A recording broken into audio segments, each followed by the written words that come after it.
Would you like to learn about Canadian taboos in English? Welcome to Jen's Jyugyou.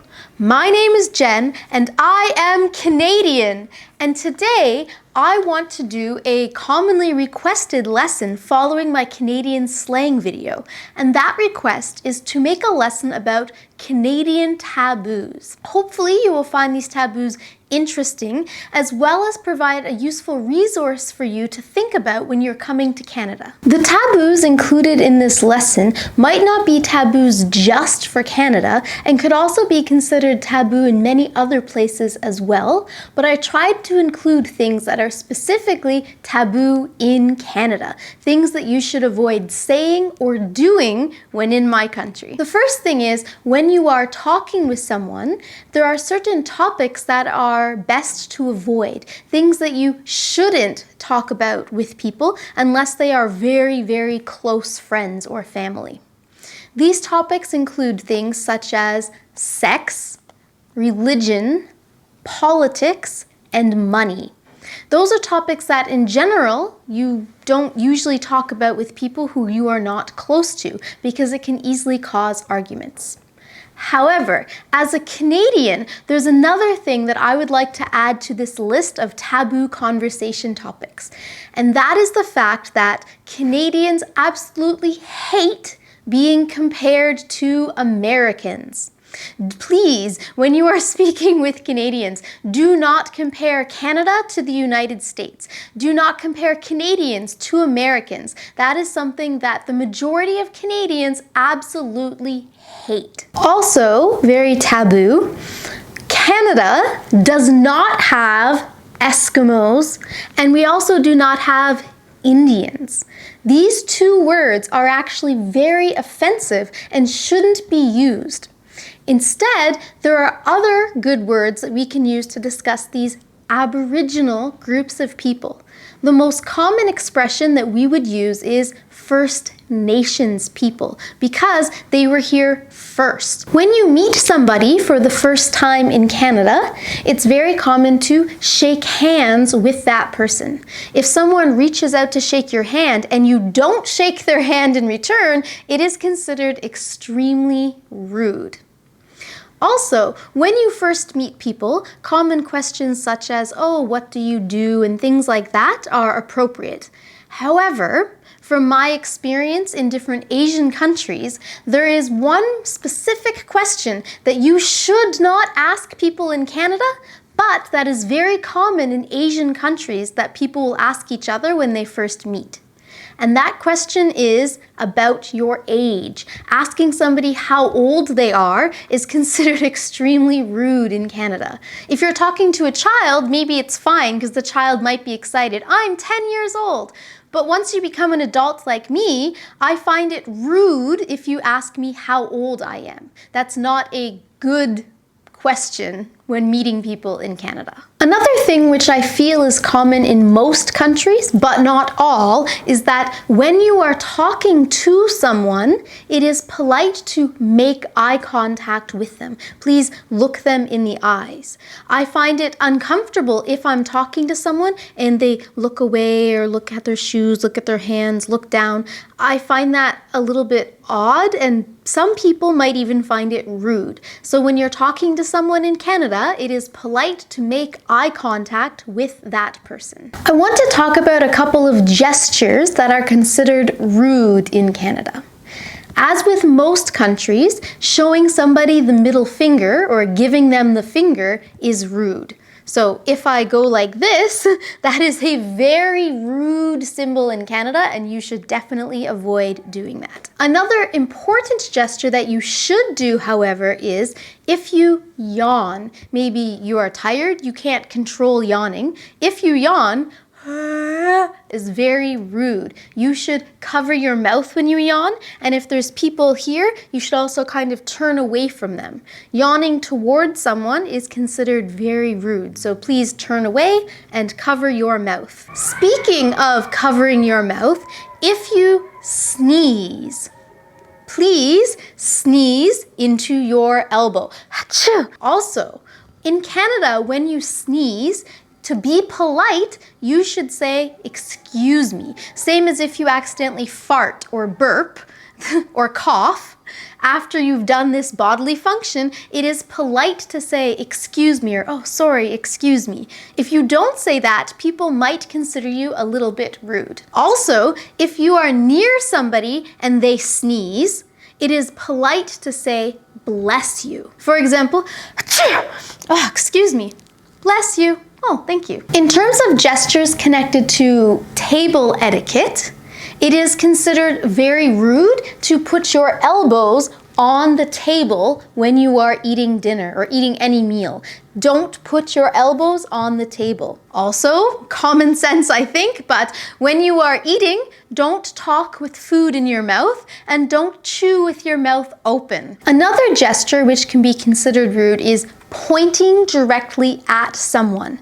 If you point at someone, it can be seen as rude. So if you want to gesture towards someone that way, the best thing to do is gesture like this with your palm up towards the person like this. So, how are you versus how are you? Canadians are known for being polite. Some Canadians consider this a stereotype, but compared to some other places where I've traveled, I do feel that there is a certain level of politeness and common courtesy in Canada. For example, saying please and thank you and sorry is very much appreciated and is often heard more in Canada than it is in other English-speaking countries. One very interesting thing about sorry is if there are two people walking and this person bangs into the other person, they will actually both say sorry. So in Canadian English, what a lot of Canadians do is they use sorry as a way to apologize to someone. But sometimes sorry can also be used as a way of indicating to the other person that they have done something that you want them to apologize for. So when someone bangs into me, I say sorry and they also say sorry. In Canada, people sometimes swear and use offensive language, but they generally do that with close friends or people who are close to them. In Canada, it is considered very rude and a big taboo to swear in front of people who you don't know. Swearing in front of a stranger, big no. Swearing in front of a child is a huge taboo. Just you don't use offensive language in front of children. In fact, on Canadian TV, on every TV channel, what will happen if there is a swear word is that either the swear word will be censored, it'll be beeped out, or at the beginning of the program, there will actually be a warning. And the warning usually says something like, this program contains coarse language. Viewer discretion is advised, which basically means there's swearing in this program, so if there's children, now's the time to get them to leave the room or turn off the TV. In Canada, it is considered rude to talk loudly on your phone when you are riding public transportation. I have heard many people do it in Toronto specifically, but in smaller towns, not as much. So generally, if you are riding public transportation, you can text someone or talk quietly. Sorry, I'm on the bus, I have to call you back. That's okay, but yeah, so what are you doing tonight? On a crowded bus with many other passengers, we don't need to hear your conversation, and it is considered rude for you to be speaking loudly in general, and especially rude for you to be speaking loudly on a cell phone in that situation. In Canada, if you eat in a restaurant, there are a couple of things you need to be careful of that can also be seen as taboo. When you have finished your meal and you are getting ready to pay, please remember to leave the server a tip. Tipping is important in Canadian culture to show the waiter or waitress that you enjoyed their service. You don't have to tip if you're just getting like a $2 coffee at Tim Hortons, but when you're actually in a sit-down restaurant and someone has been serving you, please give them a tip. Generally, somewhere between 15 to 20% is considered normal. You should also turn your phone off if you are in a place such as a restaurant or a classroom or a theater. places like that, people will consider it extraordinarily rude if your cell phone starts ringing and disrupting them from their activities. If someone invites you to their house for dinner, there are 3 really appropriate gifts that you can bring as a gesture to say, thank you for having me for dinner. You could bring flowers, you could bring wine, or you could bring them something like a box of chocolates or something small like that. Those are appropriate gifts and they're called hostess gifts. So if someone invites you for dinner, please bring something to the dinner with you, something small like that. Flowers and wine are usually the best choices. Speaking of being invited to someone's house, if you are invited to their house for dinner, then you should show up on time or a little tiny bit late, but no more than 15 minutes late for dinner because that is considered rude. However, if someone invites you to their house for dinner and you show up early, that's also considered rude because maybe the host isn't ready for you yet. Maybe they haven't finished preparing things. However, if you're invited to someone's house for a party, and there's many people coming and it's a more casual, laid-back situation, you still definitely shouldn't come early, but being a little bit later, even a little bit more than 15 minutes late, is generally considered acceptable. If you are going to someone's house for dinner or for a party, if you're going into someone's house for any reason, there's something we do in Canada that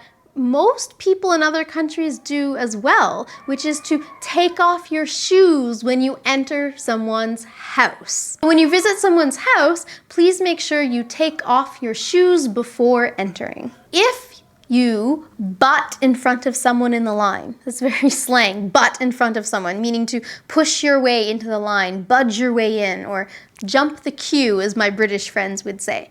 That is extraordinarily rude. You need to find the end of the line and wait your turn in the line. Follow signs. If a sign tells you to do something, do it. If it says no smoking, don't smoke. If it says give this seat up for elderly or pregnant people, move and give that chair to someone. Don't continue sitting there when there's an elderly man standing. If a sign says please keep your dog on a leash, keep your dog on the leash. Please follow the signs, be polite, and you shouldn't have to worry too much about life in Canada and thinking about too many taboos. I think the majority of taboos and things that I talked about for this video that many people really wanted to see, the majority of things that I thought about are taboo in most places around the world. So using common sense and being polite will get you really far during your time here in Canada. And now it's time for Question of the Day. Today's question is, please tell me about some taboos in your country. Let me know about those taboos in the comments below. Thank you so much for watching this video. If you enjoyed it, you might also enjoy my Canadian slang video or my playlist full of different videos about Canadian culture and Canadian holidays. So be sure to check them out in the description below this video. Also, if you haven't already, please subscribe to Jen's Jyugyou so you don't miss any lessons, and give this video a thumbs up, please. See you in the next lesson. Good luck with your English studies, everyone.